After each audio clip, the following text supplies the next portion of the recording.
Il y a un système extrêmement inégalitaire à l'intérieur des agriculteurs. On ne dérange pas la grande distribution, on ne dérange pas les géants de l'agroalimentaire. Il va falloir drastiquement réduire la consommation de viande. La Constitution, c'est ce qui garantit notre démocratie. Le Conseil constitutionnel, c'est pour moi l'EHPAD du monde de la bourgeoisie politique. Renaissance, les Républicains et le Rassemblement national. Ces gens-là avancent ensemble.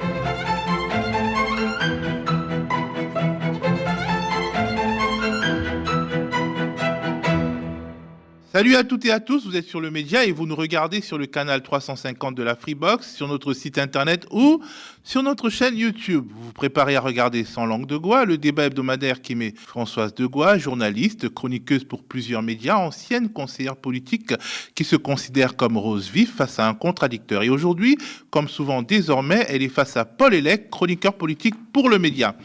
Au sommaire, aujourd'hui, il sera beaucoup question de l'affront des agriculteurs, de la manière dont le gouvernement Attal I réagit à cette première grosse crise politique, du blocage à Paris, toujours en cours de mise en place, au moment où nous tournons ce lundi 29 janvier après-midi, du 2 poids, 2 mesures dénoncé avec les Gilets jaunes, des sources profondes du malaise des agriculteurs. On évoquera également la censure de nombreux articles de la loi Darmanin sur l'immigration et ce que tout cela peut produire en termes d'effets politiques. Salut Françoise, salut Paul. Salut Théophile, salut Paul. Salut. Je l'ai dit, nous enregistrons au moment où le bras de fer entre agriculteurs et forces de l'ordre se met en place aux entrées de Paris et le pouvoir commence à montrer les muscles alors qu'il donnait l'impression d'être plutôt compréhensif vis-à-vis de cette fronde-là, contrairement aux autres. Est-ce qu'on doit les laisser faire sans envoyer les CRS ? Oui. En tant que ministre de l'Intérieur, à la demande du Président et du Premier ministre, je les laisse faire. Bloquer la circulation, c'est illégal. S'en prendre un établissement public, c'est illégal. Enfreindre la liberté de circuler, c'est illégal. Est-ce que les agriculteurs s'en prennent aux policiers ou aux gendarmes ? Est-ce qu'ils s'en prennent aux bâtiments publics ? Est-ce qu'ils mettent le feu aux bâtiments publics ? Ce n'est pas le cas. Voilà, donc j'ai rappelé, non, ce n'est pas le cas. Enfin, vous avez vu les images à Bordeaux devant la préfecture ? Écoutez, moi, je suis Ils élu... n'ont pas défoncé la grille d'entrée ? Écoutez, moi je suis élu d'un territoire où il y a aussi des agriculteurs. Je suis habitué au coup de sang et légitime de ceux qui souffrent et qui ne gagnent pas beaucoup d'argent. Cette partie de la manifestation extrêmement violente relevée d'activistes. Une quarantaine de personnes fichées S à l'ultra-gauche ont été repérées dans cette manifestation avec des modes opératoires qui relèvent, je n'ai pas peur de le dire, de l'écoterrorisme que nous devons absolument combattre. Que répondez-vous aux Français qui sont pour le moins interloqués, si ce n'est surpris, suite aux propos du ministre de l'Intérieur sur TF1 il y a quelques jours, justement de cette colère saine qu'on comprend, on laisse faire les agriculteurs là où d'autres, les professeurs, les gens contre la réforme des retraites, les jeunes, les autres mouvements sociaux ont été pour le moins réprimés. Est-ce que le gouvernement a changé de fusil d'épaule et finalement les prochains mouvements sociaux seront aussi vu de manière plus clémente? Peut-être essayer de trouver de la polémique où il n'y en a pas. Je le dis de façon assez simple, c'est qu'en début de semaine, les manifestations, les revendications qui sont l'expression d'une colère saine, et je le redis oui, d'une colère saine de la part des agriculteurs, se sont extrêmement bien passées. Il y a eu en marge, effectivement, des dégradations qui ne sont pas tolérables. Et je le dis, il n'y a pas de débat sur le sujet et il n'y a pas le début Vous niez le 2 poids 2 mesures que beaucoup de monde souligne. Mais le 2 poids 2 mesures de quoi ? En fait, je veux le dire assez simplement. Vous ne pouvez pas dire qu'il n'y a pas eu de manifestation jusqu'à présent et qu'il n'y a pas eu de manifestation l'année dernière sur différents sujets. Vous ne pouvez pas dire qu'elles ont été intéressées. Vous ne pouvez pas vous dire, dans l'échange, je me permets d'échanger avec vous, vous ne pouvez pas non plus nier, je pense qu'il est de bon ton de votre côté de ne pas le nier non plus, on a pu voir des images, on a pu vivre nous aussi en tant que journalistes des réactions policières, du coup sous ordre, différentes lors d'actions similaires. L'utilisation de la force est toujours proportionnée. Et toujours. Ça, je tiens à le dire. D'accord. Ensuite, quand il y a pu y avoir des dérives, mais que ce soit lors de manifestations ou autres d'ailleurs, elles sont toujours l'objet, effectivement, de suites. Il est trop tôt pour savoir si le pouvoir va choisir la confrontation totale avec les agriculteurs, mais pourquoi cette tentation première du 2 poids, 2 mesures ? Françoise. Parce que c'est une question d'idéologie politique, voilà, c'est tout. Il y a une proximité du monde agricole avec les gens qui gouvernent, il y a une proximité de la FNSEA avec les gouvernements, d'ailleurs tous les gouvernements. François Hollande, par exemple, lors de son quinquennat, aurait pu décider de changer, de faire monter un autre syndicat que la FNSEA. il a été très confortable et a choisi toujours cette éternelle cogestion qui nous tue. D'ailleurs, nous sommes là, si vous voulez, au moment de l'impasse, au moment où les 50 ans de cogestion, si vous voulez, nous mènent à cela. On ne dérange pas la grande distribution, on ne dérange pas les géants de l'agroalimentaire, et puis, vaille que vaille, on y va, on fait semblant de faire des lois Egalim 1, 2, 3, vous savez, moi je les connais par cœur, ces lois, elles changent rien, on ne va pas déranger les 4 centrales d'achat de la grande distribution, hein, Leclerc, Système U, Carrefour et Intermarché, on ne va pas déranger Lactalis, le géant, plus grand producteur de produits laitiers du monde, on ne va pas déranger, tout tient en 3 chiffres, hein.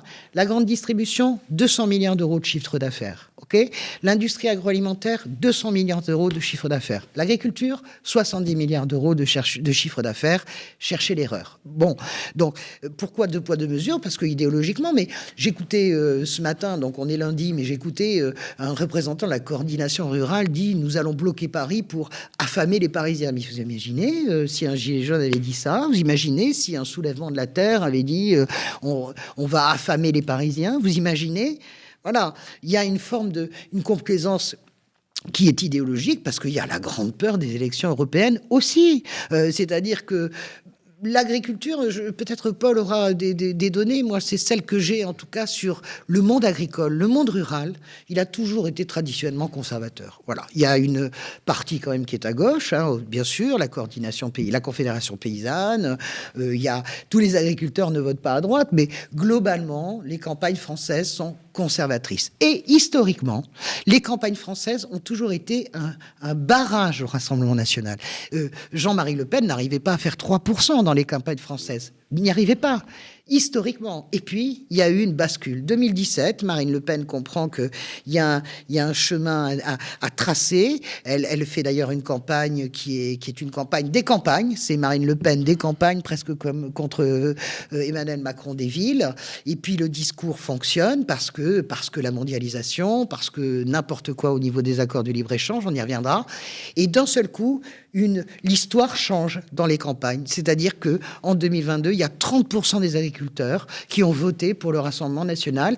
Et les agriculteurs, c'est 500 000 personnes, hein, donc c'est 1,5% du corps électoral. Mais en termes d'influence, c'est véritablement les leaders d'opinion dans le monde rural, les agriculteurs. Voilà pourquoi aussi on ne les bouscule pas, les agriculteurs. On ne les bousculait pas, peut-être que ça va changer. Oui, on les bouscule pas trop parce qu'en plus vous avez une sorte de syndicat alliance de la police chez les agriculteurs, c'est la Confédération rurale. Hein. On peut pas dire mieux, on peut pas dire moins. Et voilà pourquoi on ne les bouscule pas, parce que on ne veut surtout pas, prendre pas 10 points mais 15 points, 17 points de retard face au Rassemblement national et aux européennes. Alors, Emmanuel Macron, c'est le bloc bourgeois, mais les agriculteurs sont des prolétaires, en fait. La majorité des agriculteurs sont des prolétaires, Paul. Oui, mais justement, en fait, c'est ça la question. C'est qu'il y a un système extrêmement inégalitaire à l'intérieur des agriculteurs. Et on disait, mais ils ont toujours été de droite, ou est-ce qu'il y a une majorité qui est de droite? En tout cas, ils sont positionnés dans le mode de production, dans un rapport au travail qui est très ambivalent. Effectivement, il y a des agriculteurs pauvres qui n'ont pas de revenus. D'ailleurs, un certain nombre, oui, la majorité même, par rapport à une petite minorité. On a, par exemple, 20% des agriculteurs qui captent 80% des aides de la PAC. Donc déjà, on voit ce que ça veut dire, c'est-à-dire concentration.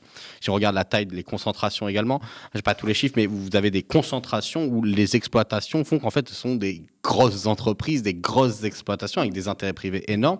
Et en même temps, ce que je voulais dire par la position dans le mode de production, c'est qu'encore une fois, ce sont des gens qui possèdent un outil de travail, qui sont à la tête d'une entreprise, qui, y compris quand ils ont peu de revenus, peuvent être engagés dans des rapports de propriété très complexes, qui se jouent notamment au niveau d'un endettement fou, en fait, pour pouvoir tenir des exploitations. Et de fait, quand vous êtes dans ces rapports de propriété, dans ce rapport au travail, il y a moins de chances de développer un rapport, on va dire, progressiste de manière générale dans la société. On le sait bien, c'est pas le mouvement ouvrier paysan comme on a connu, bien avec sûr, des gens qui étaient des travailleurs intégrés dans des systèmes. Bien Là, sûr. On est sur des gens qui sont à la tête d'entreprises familiales ou unipersonnelles. Et voilà. Et puis en plus, il y a aussi, il ne faut pas sous-estimer la façon dont on peut politiser, sa vision des choses. Je passe là à la question du libre-échange. Il y a un vrai débat sur cette question de on souffre du libre-échange et aujourd'hui, aujourd'hui dans la société actuelle, il y a deux façons de refuser le libre-échange. Il y a une façon qui est, on va dire, la façon assez trompeuse de l'extrême droite, qui dit nous, on va vous protéger contre le capital étranger, la nation va faire corps, mais on ne change rien fondamentalement au système. Et il y a d'autres qui disent oui, le libre-échange est un problème en tant qu'il organise des systèmes de compétition déloyaux qui passent en fait par le moins-disant social et le dumping en fait. Et la question que ça pose, c'est donc du coup comment on fait pour organiser des échanges qui permettent de stabiliser les revenus et les conditions. Donc effectivement, pourquoi il y a un deux poids deux mesures ? C'est simple. Le gouvernement a tenté de gagner du temps pour pouvoir avoir encore une chance de les acheter. Quand je dis les acheter, c'est pas méchamment, c'est pas de la corruption. Je parle du fait que toute alliance de classe... Pas le fameux RIB de Jérôme Bael. Oui, voilà, non, mais ça serait la forme la plus ringarde du truc. Mais en fait, la question d'une alliance de classe, c'est qu'est-ce qu'on donne à des intérêts pour qu'ils s'alignent avec nous ? Et donc, du coup, la question pour eux, c'est comment se politise la lutte ? Si elle se politise, effectivement, de façon réactionnaire, c'est-à-dire contre les normes écologiques, contre des fiscalisations, par exemple du gazole, je pense que Gabriel Attal avait annoncé là, de GNR, revenir en arrière sur le GNR, etc.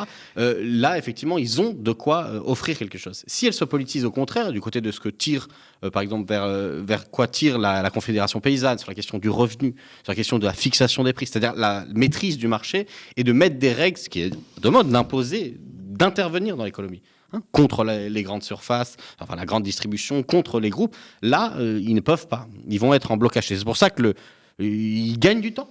Mais l'enjeu, ça peut donc être finalement la création de deux fronts dans le monde agricole, puisque finalement, les paysans et les agro-industriels quasiment ont les mêmes réflexes politiques. Trois fronts. Le front de gauche, vous voulez dire, de la Confédération paysanne, la peut-être le faire grossir, rurale. peut-être que les agriculteurs utilisent ce temps pour réfléchir à ce qui les asphyxie vraiment. Écoutez, moi je pense qu'ils savent très bien ce qui les asphyxie. Nous savons tous ce qui les asphyxie. Mon problème aujourd'hui, à l'heure où on se parle, c'est même pas le discours de politique de Gabriel Attal dont on a vu la limite. Vous savez, quand vous voulez faire un coup de poker, que vous montez une telle opération de communication, vous allez même vous installer vos notes sur des bottes de paille, les témoins qui étaient là, les élus ont raconté, enfin c'est pathétique et c'est grotesque à la fois, je ne sais pas dans quel sens, qu'est-ce qui est l'adjectif le plus fort, mais vous jouez un coup de poker en disant il y en a un qui rentre, tout le monde va rentrer, faut-il être immature en réalité pour imaginer que tout le monde va rentrer? En plus de ça, vous avez vexé le syndicat principal, la FNSEA, en ne négociant pas avec lui,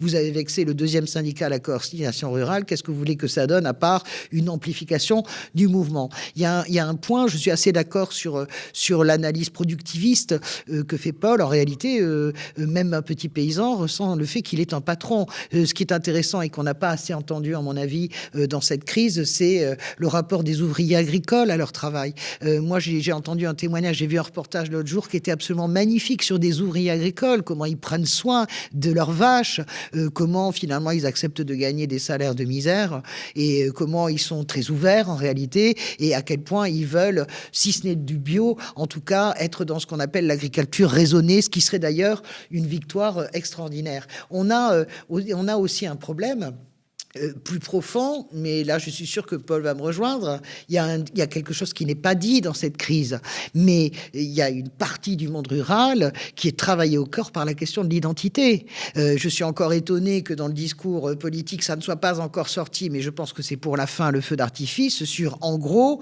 les paysans français sont les garants de l'identité française. Et en gros, si on va plus loin sur le deux poids deux mesures, si je vais jusqu'au bout de ce que je crois vraiment, je vais jusqu'au bout. Eh bien, d'un côté, il y aurait les manifestations légitimes de l'identité française, en gros, et des blancs catholiques de cette France blanche, rurale et catholique, qui seraient légitimes contre la colère des racailles, des quartiers, qui seraient illégitimes, ou des écologistes qui seraient terroristes. Mais les gilets jaunes sont censés être sur cette France-là. Ils sont là-dedans, les gilets jaunes, ils sont là-dedans. Vous savez, les gilets jaunes, on a été gentil avec eux une semaine. C'est pas la peine d'expliquer que le gouvernement, au bout de 15 jours, les gilets jaunes, moi je les ai suivis matin, midi et soir, on était sur des ronds-points avec ma télé, ma radio, etc. Honnêtement, ça a duré l'état de grâce une semaine parce qu'ils avaient peur. Après, c'est devenu un enfer. Et dans les mots, Gérald Darmanin, la peste brune, je parle même pas des gilets jaunes, regardez les retraités, regardez les manifs des retraites, regardez les méga-bassines. Vous imaginez un petit peu... Mais peut-être que finalement, ils auront le même sort, les agriculteurs. Je ne crois pas une minute qu'aucun gouvernement ne se frottera aux agriculteurs. Ça, moi, j'en suis absolument persuadé, parce qu'il y a des élections, parce que le Front National a fait son trou. Et là où peut-être Paul ne sera pas d'accord, moi, mon immense inquiétude, il faut offrir une victoire aux agriculteurs, bien sûr. On a bien compris que c'est Zorro qui va arriver sur son cheval avec son grand chapeau, et ça va se passer jeudi à Bruxelles, au sommet extraordinaire de l'Europe. Et évidemment, que va faire Emmanuel Macron? Parce qu'au fond, ça correspond à tout ce à quoi il croit, c'est-à-dire la liberté du renard dans le poulailler. Eh bien, il va, moi je pense, sacrifier à nouveau l'agroécologie pour donner raison aux agriculteurs. J'ai entendu pour donner raison à l'agrobusiness. J'ai entendu la petite musique de Gabriel Attal en déplacement dans l'Indre qui dit bah oui, mais le glyphosate c'est bien, hein, c'est nous qui avons fait que le glyphosate continue. Vous avez vu le changement de sémantique politique, le changement de pied. C'est nous quand on supprime les normes, qu'on fait de la simplification des normes sur les haies, tout le monde rigole. 14 normes pour les haies. Mais oui, mon coco, mais 14 normes pour les haies pour protéger la biodiversité. C'est pour protéger la biodiversité. On peut considérer... Mais des normes qui sont consignées mal avec un revenu très bas. Non. Moi, les revenus très bas, il faut aller le chercher il faut aller le chercher dans l'agro-industrie, il faut aller le chercher chez les distributeurs, et il faut aller les chercher chez ces traités délirants de libre-échange avec pas de clause miroir. Et je termine avec cette idée que je vois très bien ce qui est en train d'arriver. Emmanuel Macron va arriver fanfaronnant. Je ne le crois pas une minute sur le Mercosur. Je pense que si tu veux quitter le Mercosur, tu quittes le Mercosur. À un moment donné, tu es dans les négociations, tu dis la France n'y trouve pas son compte, la France s'en va, sauf qu'il ne peut pas le faire parce que l'Allemagne veut vendre ses bagnoles au Brésil, parce qu'il est lié et ficelé au sein de l'Europe. Donc ça, c'est un mensonge sur le Mercosur. Je vous le dis tout de suite, je le signe immédiatement. Mais à Bruxelles, vous allez avoir Macron, je vous fiche mon billet, qui va taratater en mode les jachères. Je vois bien qu'il commence à faire la pression sur la Commission pour qu'on réduise les jachères. Si on réduit la terre, 4% de terre agricole doit être mise en jachère. Si on réduit ces jachères, c'est la terre qui crève, hein, je le dis clairement. Donc si la terre crève, c'est les êtres humains qui crèvent. Et donc ma peur, c'est ça. C'est que Macron arrive sur son grand cheval pour sauver et être celui qui va donner la solution, parce qu'il ne peut pas supporter que ça soit son Premier ministre qui la donne. Voilà, c'est évident, comme tous les présidents d'ailleurs.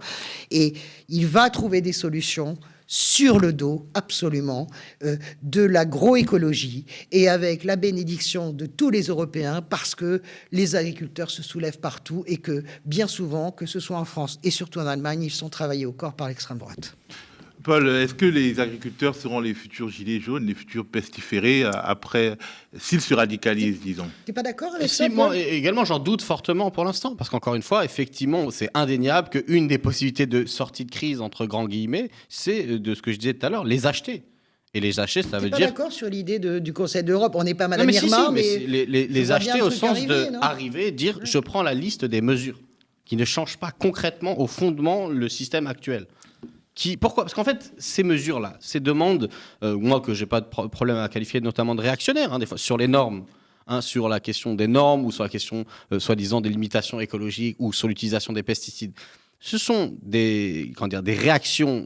Ouais, c'est une réaction. C'est-à-dire, face à une situation où ça va pas, hein, en réaction, on s'attaque à des petites mesures à terme où on croit pouvoir gratter tel ou tel revenu, telle ou telle facilité fiscale. Mais ça ne change rien au problème. D'ailleurs, c'est pour ça que de l'autre côté, il y a aussi la revendication sur la loi Egalim. Je vais y revenir. Mais donc, du coup, il a la possibilité pour Macron de dire on vous a entendu. C'est bon. Paf, les jachères.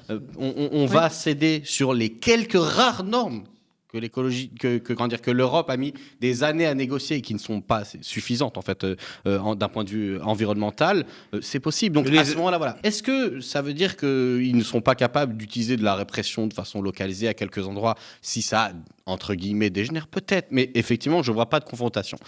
Moi, je voudrais revenir, parce que je suis assez d'accord sur cette idée que, bon, il y a un problème, et le problème, il y a encore une fois cette confrontation aux intérêts économiques fondamentaux en présence. Les lois Egalim, donc il y en a plusieurs volets qui étaient l'expression du fait qu'elles n'avaient pas été appliquées. Et ça m'intéresse. Vous êtes souvent posé la question de quelles sont les lois qui ne sont pas appliquées. C'est-à-dire que comment ça se fait que dans ce pays, il y a des lois qui ne soient pas appliquées? Moi, j'en connais plein. Il y a le droit du travail, extrêmement mal appliqué. Hein, il y a les lois Egalim parce que, en gros, on veut contrôler des prix, mais sans vraiment virer le marché. Hein, c'est ça, les lois Egalim, c'est de dire on va permet de faire fluctuer les prix en fonction de la production, du coût de production et en fonction du prix du marché. On essaye d'associer des choses qui ne sont pas possibles d'être associées. Soit on dit on bloque les prix et ça veut dire on s'attaque au marché, soit on fait rien et c'est ce qui se passe, on fait rien, on fait des lois et ça n'a pas de conséquences.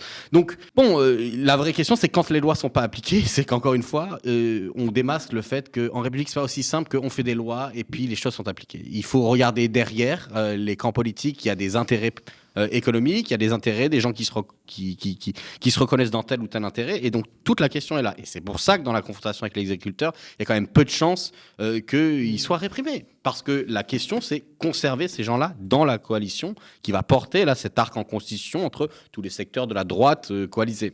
Encore une fois, ça ne veut pas dire que tous les agriculteurs sont de droite, ça ne veut pas dire que tous ont intérêt à ce système, bien au contraire. Je suis d'accord aussi sur ce que vous disiez au début, là, sur le 50 ans de cogestion et même l'effondrement du système actuel. Parce qu'on rappelle, ce n'est pas que en France, hein. C'est aussi en Europe de façon générale. Et puis encore une fois, le problème aussi, c'est que la France, c'est une grande puissance agricole. Au sens elle a une activité qui fait qu'elle peut exporter, etc.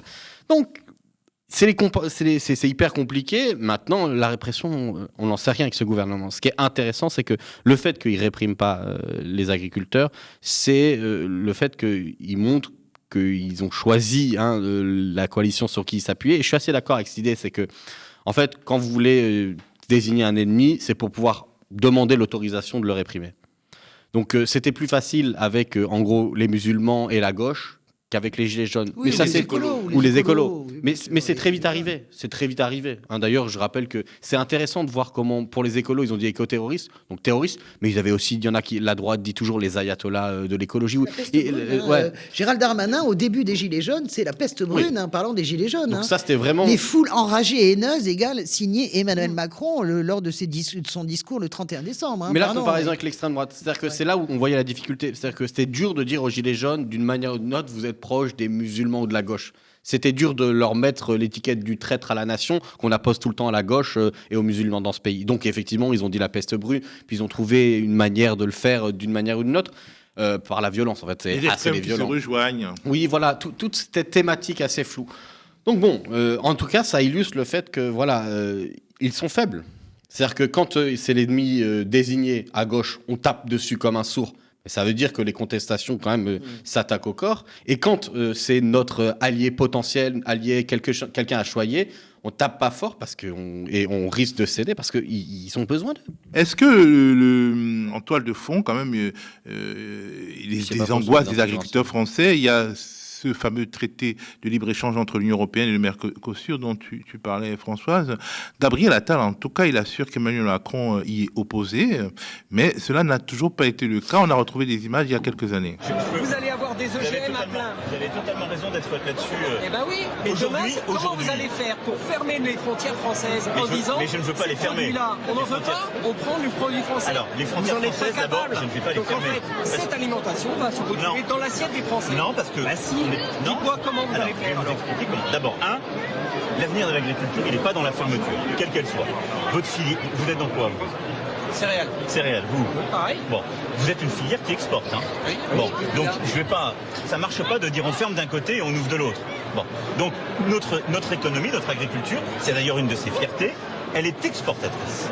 Elle a donc besoin d'être ouverte. Oui, bon. mais on est gagnant sur le Mercosur, la négo n'est pas finie. Moi j'ai mis mes lignes rouges. Alors le logiciel Macron, c'est une question peut-être qui a déjà sa réponse, mais est-ce qu'il est compatible avec une logique agricole autre qui est celle-là, qui a lieu en ce moment en train de se casser la gueule? Mais non, pardon, je suis tellement énervé parce que c'est le sujet passionnant. Tu sais, tu peux bien être keynésien, t'interroger sur les exportations. Je vais te dire, si tu ne règles pas la question de l'alimentation, si tu ne règles pas la question de qu'est-ce qu'on mange, si tu ne règles pas, plus fort encore, la démocratie alimentaire, parce que ça, c'est un vrai sujet, parce qu'avec la folie générale libérale, je le redis, cette espèce de darwinisme, même agricole, avec les gros qui mangent les petits, parce que c'est ce qui est en train de se passer. On a perdu, depuis le dernier recensement de 2010, 2020, on a perdu 100 000 exploitations. Il y a à peine, je compte les Outre-mer parce que moi, je pense que, en plus, l'agriculture dans les Outre-mer, c'est quelque chose d'important. On est à 480 000 exploitations, France et Outre-mer, enfin métropole et Outre-mer, pardon, et un peu moins de 400 000 si on prend que le territoire, l'Hexagone. Donc, mais ce qu'on voit, c'est que qu'est-ce qui disparaît? C'est-à-dire que les entreprises d'élevage, c'est très important pour les gens qui nous écoutent, diminuent de taille. Voilà. Mais par contre, les céréalières augmentent de taille. Et on se retrouve avec cette espèce de folie à la surface du globe. Je ne sais pas si on en avait parlé déjà. 80% de ce qui est produit sert à nourrir l'élevage. Donc, on marche complètement sur la tête. Emmanuel Macron, c'est un système dans lequel il se sent très heureux. Le darwinisme social, le libéralisme, l'agrobusiness, c'est pas un problème pour lui. Il est tout à fait cohérent, comment dirais-je, de A jusqu'à Z dans ses propos. Le Mercosur n'était pas un problème pour lui. Justement, c'est les images qu'on a montrées. Il trouvait c'est un bon traité en juin 2019. Et puis, il y a les incendies en Amazonie, ok. Il y a Bolsonaro. Il y a Bolsonaro qui tape qui est très insultant avec Brigitte Macron. Alors là, d'un seul coup, on se fâche. Alors là, d'un seul coup, le Mercosur, ça devient cacaboudin. On n'en veut plus. Et puis surtout, il sent quand même que la grogne va monter. Le Mercosur, on a beaucoup parlé de la Nouvelle-Zélande avec cette folie qui va consister à faire 10 000 bornes à des agneaux, à des moutons dans de l'azote pour pouvoir les manger sur les tables à Berlin ou à Paris. On est chez les barjots, on est d'accord, même si le mouton néo-zélandais est délicieux, c'est quand même un grand pays d'élevage, mais est-ce qu'on a besoin de faire ça en termes nutritionnels, en termes, comment dirais-je, écologiques, en termes de coût carbone transport, c'est du délire, ok?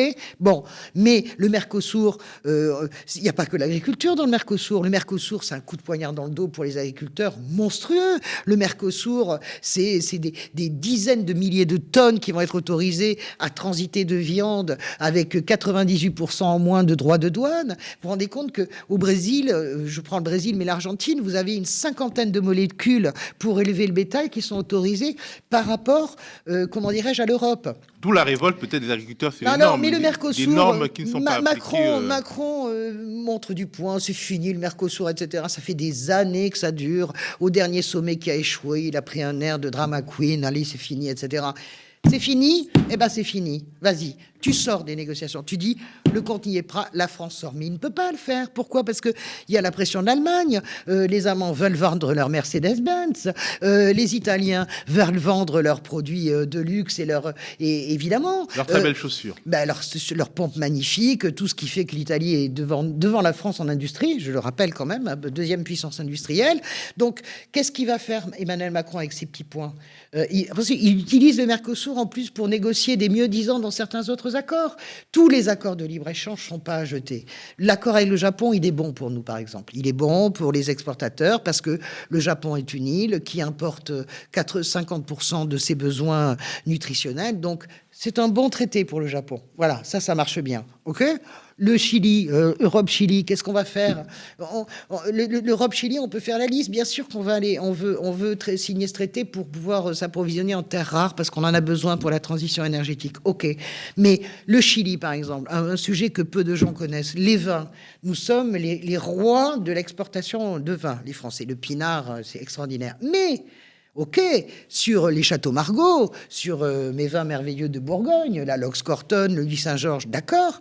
Mais sur ce qu'on appelle l'entrée de gamme et le milieu de gamme, on est en train de se faire tailler des croupières dans le monde entier par les vins du Nouveau Monde, par les vins chiliens, justement, qui, en entrée de gamme, sont meilleurs que les vins français. Donc, on est excellent dans l'excellence. Donc, qu'est-ce que c'est cette folie qui consiste encore à aller signer ce traité ? Comprenez ce que je veux dire? Donc, c'est une logique d'ensemble, en fait, de libre-échange. C'est une logique d'ensemble. C'est pour ça que je ne crois pas une minute à la sincérité d'Emmanuel Macron sur le Mercosur. Ou alors, il nous étonne, il arrive à Bruxelles et il dit « Ok, c'est fini, le Mercosur, on n'y va plus ». Mais ces traités de libre-échange, là où je rejoins Paul, il faut faire attention avec l'idée de protectionnisme. Quand il y a protectionnisme, souvent, il y a fin de la liberté. Hein. Il faut presque qu'on mette des écluses. Je me souviens qu'Emmanuel Todd, il y a quelques années, parlait des écluses. On ne peut pas fermer la France à l'exportation. Nous avons des produits extraordinaires à exporter en agriculture. On a un savoir-faire que personne d'autre n'a. Nous sommes une grande puissance, en tout cas dans ce que nous savons faire. Plus dans le blé, etc. Tout ça, c'est fini. Mais donc, il faut ouvrir et fermer, être beaucoup plus exigeant. On ne peut pas faire que business is business, c'est pas possible. Pardon, Paul, je suis un peu longue, mais je me passionne pour ce sujet, j'adore. Non, mais c'est ce que je crains dans la situation de politisation des agriculteurs sur la question du libre-échange. Le meilleur exemple, c'est quoi ? C'est qu'il y a un certain nombre d'agriculteurs qui ont mis en avant le fait que, dans le cadre d'un soutien à l'Ukraine, envahie violemment par la Russie, on a importé des biens agricoles sur le marché français. Mais on l'a importé sans prendre en compte la différence, justement, des systèmes productifs, et donc le fait que, en gros, les produits ukrainiens concurrencent les agriculteurs et les mettent dans une situation difficile. Et donc, leur réaction est une réaction, encore une fois, réactive. C'est-à-dire, c'est face à quelque chose, je m'y oppose parce que ça met en péril mes intérêts. Or, et c'est bien là le problème dans cette politisation du libre-échange, on n'est pas dans une politisation, à mon avis, sauf du côté de la Confédération paysanne, mais qui a une histoire particulière, bien etc., sûr. Du fait que le libre-échange est en soi l'expression d'un libre marché qui détruit le travail et la terre au sens des conditions de son renouvellement et de sa reproduction.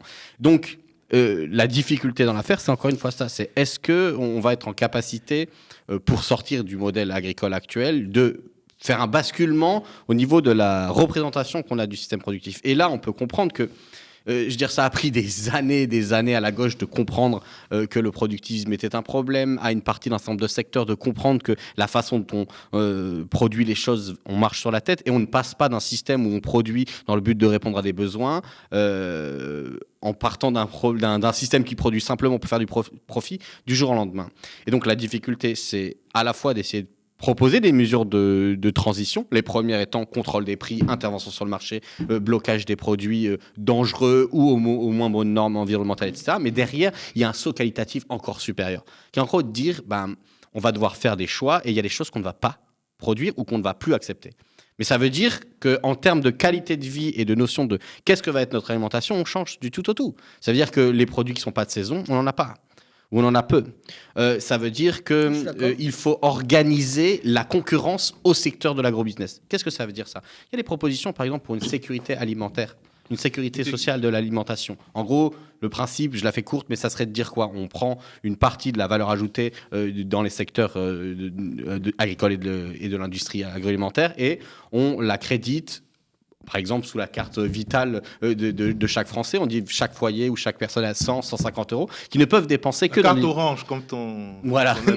Mais non, mais je prends la carte vitale, c'est parce que c'est comme l'exemple des médecins. Vous allez voir un médecin conventionné, c'est crédité sur votre carte. Bon, là, et on va... Dans les circuits courts. Dans des circuits courts, on choisit un certain nombre de partenaires qui respectent le prix des agriculteurs, qui respectent des normes environnementales, qui produisent des bons produits, qui produisent localement, et on permet aux gens de dépenser de l'argent. Et en créditant cet argent, on peut contrebalancer la concurrence très rude des grands marchés qui font des baisses sur les prix et qui pratiquent des échelles de masse qui font qu'ils ont les possibilités de nous imposer la façon dont on se nourrit. C'est une belle idée, une idée révolutionnaire. Mais c'est des idées qui viennent du monde agricole. Elles sont très bonnes, ces idées comme les supermarchés de circuits courts. C'est-à-dire comment, je rebondis sur ce que tu dis, Paul, comment créer la concurrence avec la grande distribution.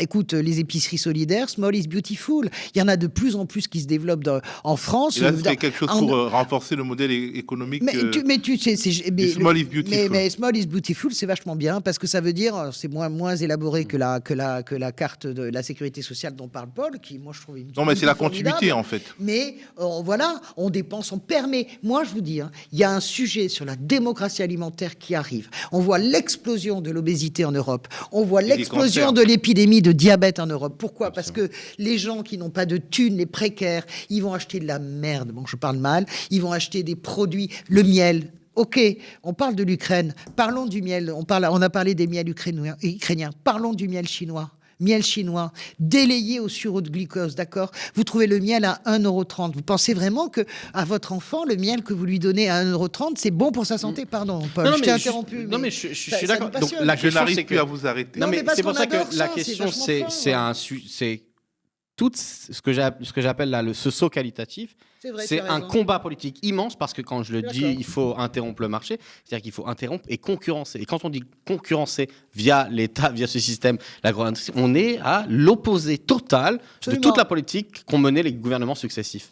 Et je rajouterai une dernière question qu'on a peu évoquée, mais quand même en parlant d'agneaux néo-zélandais, c'est que il va falloir drastiquement réduire la question de l'élevage et plus que ça, la consommation de viande, rien d'un point de vue écologique, parce que non seulement ça consomme une grande partie en nourriture des surfaces agricoles du monde, deuxièmement c'est extrêmement polluant comme industrie, en termes d'eau par exemple, c'est une folie, et puis troisièmement, lorsque l'animal est transformé pour devenir un produit et une marchandise, c'est ça que ça s'appelle. Vous avez un animal qui rend quelque chose en vie, qui a des sentiments, qui a une sensibilité, qui rentre dans une boîte et puis vous en sortez, vous avez un morceau qui s'achète. Ça s'appelle le fétichisme de la marchandise. Et quand il sort, en fait, vous avez une question éthique qui est posée à comment on peut vivre dans un monde émancipé à partir du moment où la façon dont on est organisé produit des milliers et des milliers d'actes de barbarie. Pour moi, c'est des actes de barbarie. Je rappelle que regardez n'importe quelle enquête de L214, etc., ou des acteurs de la libération animale, vous voyez ce que ça veut dire. Ça veut dire qu'on est dans un rapport où l'homme produit en conditions, joue à Dieu, crée. On parle là des normes qui sont autorisées dans tel ou tel pays, mais ça veut dire qu'on utilise des produits chimiques sur des animaux, sur des êtres sentients, vivants. Le clonage avec Dolly, les animaux qui commencent à être clonés également. D'où le fait que ça aussi, c'est une question. Comment on fait pour se préparer ? Et je pense notamment qu'on peut commencer par des petites échelles. La restauration collective, ça aussi, c'est un des sujets de la loi Egalim. On est à 4,5 à 8,5% de production qui viennent de 50 km.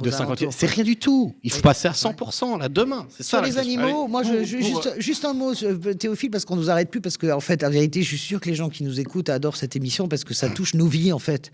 L'alimentation, c'est nos vies, c'est un besoin primaire et primal. Et sur juste une anecdote, j'adore aller au Japon, j'adore ce pays. Alors grand pays d'agriculteurs. Vraiment, mais des agriculteurs un peu à la française, c'est-à-dire avec des traditions, etc., etc. C'est pour ça que les accords avec le Japon, ça passe, c'est bien. Ils sont pas dans l'engrais, contrairement à ce qu'on peut imaginer. Et je disais, j'avais rencontré un moine bouddhique qui était là, et évidemment, qui mangeait végétarien, qui mangeait très peu, même quasiment pas du tout de viande, etc. Je lui dis, oh là là, c'est bien, j'aimerais ne pas manger de cavate et de viande. Et il me dit, mais pourquoi finalement, ce que je vois, c'est que les gens de plus en plus développés mangent de moins en moins de viande en réalité. Même les grands religieux, les gens qui réfléchissent, etc.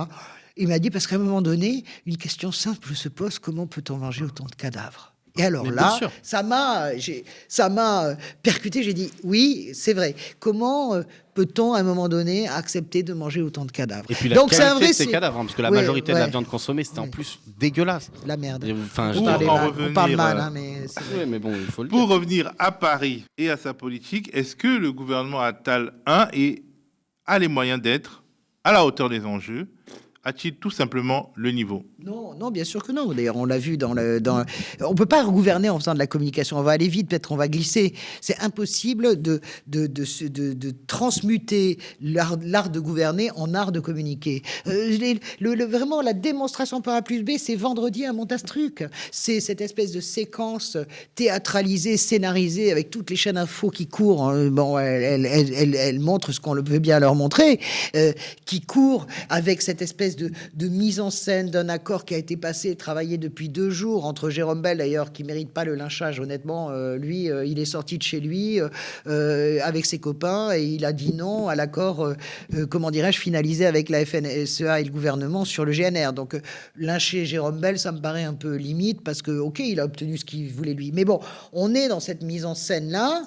Jusqu'aux notes sur les bottes de paille, pardon de revenir sur ce détail, mais moi je trouve que c'est le bouquet capitan, quoi. C'est le paroxysme de ce qu'on ne peut plus, de la toxicité de ce qu'on appelle la communication politique. C'est une toxicité, vraiment, je le dis. Et là, on pense quoi ? Que parce que il y en a un qui dit tu et l'autre qui dit assomme. Voilà ce que je te donne. Super, je lève mon barrage. Tu penses vraiment que tu règles la crise comme ça ? Voilà. Donc moi, je pense que tout était déjà perdu dans la mesure, en plus, où Gabriel Attal n'a strictement aucun pouvoir. Vous vous rendez compte qu'il n'est même pas au courant des ministres délégués et des secrétaires d'État qu'il va avoir. Ok ?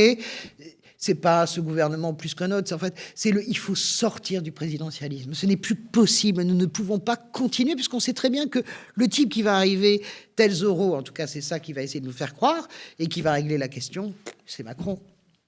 Oui, il ne faut pas avoir d'espoir, encore une fois. Je veux dire, peu importe le guignol en place, je veux dire, la question, c'est la politique. Moi, vraiment, je me fous complètement de la question des personnalités. Bien sûr qu'il y en a qui sont plus insupportables que d'autres, mais enfin, moi, de manière générale, j'en ai aucun avec qui j'ai envie d'aller dîner. Donc, la question, pour moi, c'est la politique. Et encore une fois, la politique... Peut-être Rachida Dati pour se marrer, pour avoir Oui, des punchlines. et avoir des gossips. Non, mais, je dirais, et encore.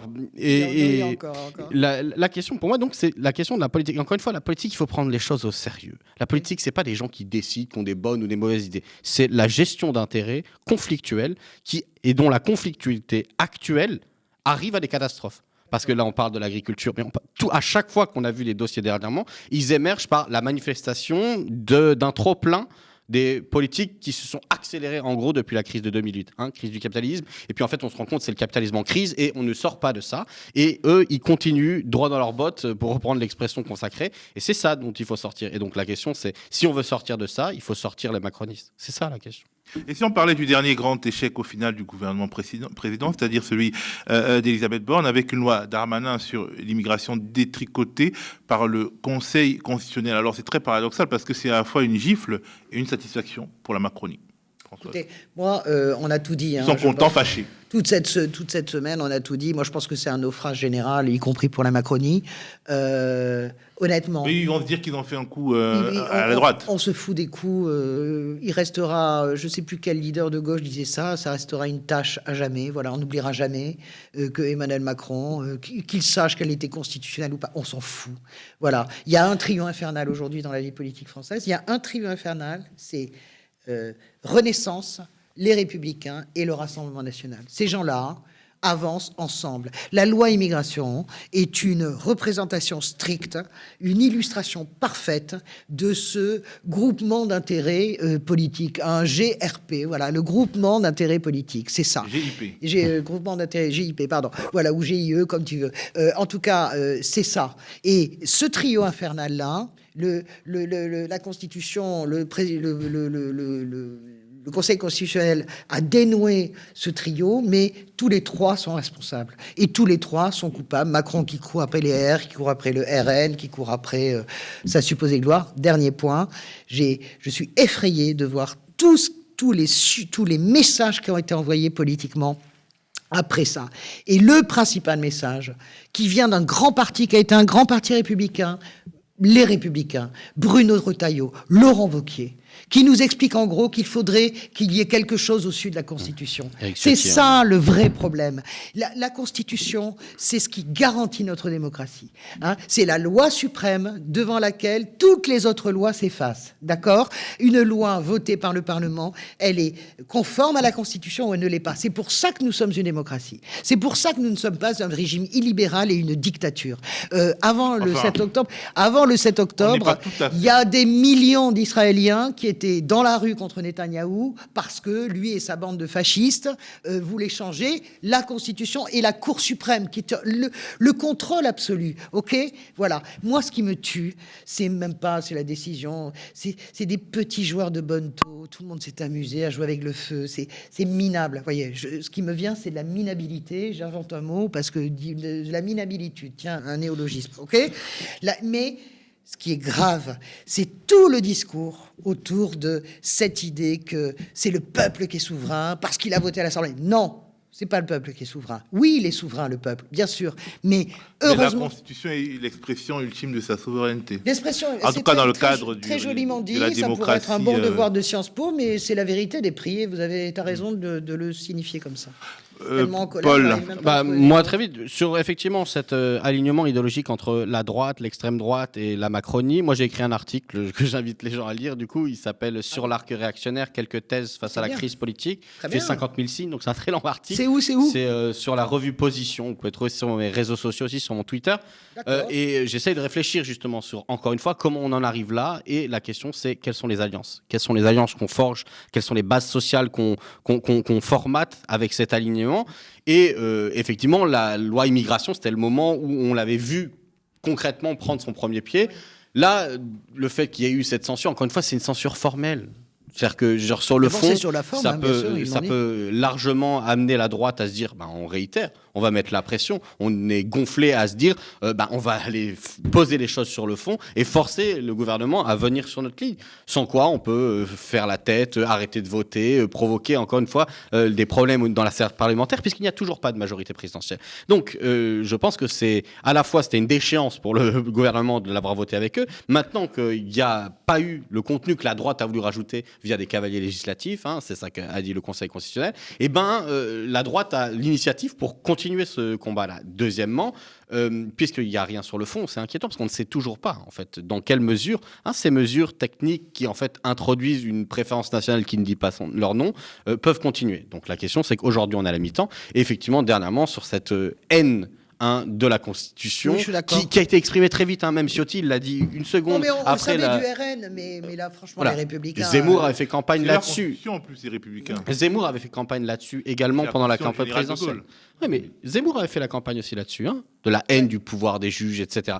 Bon, moi, je dirais encore une fois, j'ai jamais défendu le Conseil constitutionnel. J'ai répondu ici plusieurs fois que c'était pour moi l'EHPAD du monde de la bourgeoisie politique. Oui, mais donc, ça, mais peu importe. La question, c'est que pour l'instant, on a ces normes-là et que c'est intéressant effectivement qu'ils commencent à les remettre en cause. Éric Ciotti, quand il a dit que le Conseil constitutionnel, il fallait s'en passer, il n'avait même pas eu le temps de lire le fait que la déclaration du Conseil constitutionnel était une question de forme et de cavalier législatif qui exclut des articles plus qu'une question de prise de décision. C'est-à-dire qu'il avait déjà décidé que la question... Non, mais ça veut dire vous m'accorderez tous les deux quand même que je suis d'accord avec tout ce que tu dis. On dit exactement la même chose, mais nous jouons un jeu dangereux. Nous jouons avec le feu. C'est-à-dire que l'expression de la fascisation de la droite. Vraiment, non. Et puis de Macron qui joue au plus malin, qui pense qu'il va être plus malin que tout ça, mais pas du tout. Pardon. On en arrive au coup de gueule de Françoise. C'est en lien avec l'art et l'écologie, et ça s'est passé le week-end dernier au musée du Louvre. Regardons un petit magnéto.